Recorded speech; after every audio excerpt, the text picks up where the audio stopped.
குலதெய்வ ஆராதனையும் பித்ருக்களின் ஆசையும் ரொம்ப ரொம்ப முக்கியமாக நமக்கு கிடைக்க வேண்டிய ஒரு விஷயம் அப்படின்னு சொல்கிறாங்க.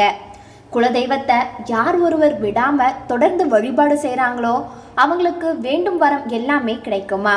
ஒருவர் எவ்வளவு பூஜை செஞ்சாலுமே எத்தனை பரிகாரங்கள் செஞ்சாலும் குலதெய்வ அனுகிரகம் இல்லை அப்படின்னா அந்த தெய்வ அனுகிரகம் இல்லை என்றாலும் குலதெய்வ வழிபாடு கோடி தெய்வ வழிபாடு அப்படின்னு சொல்லப்படுது.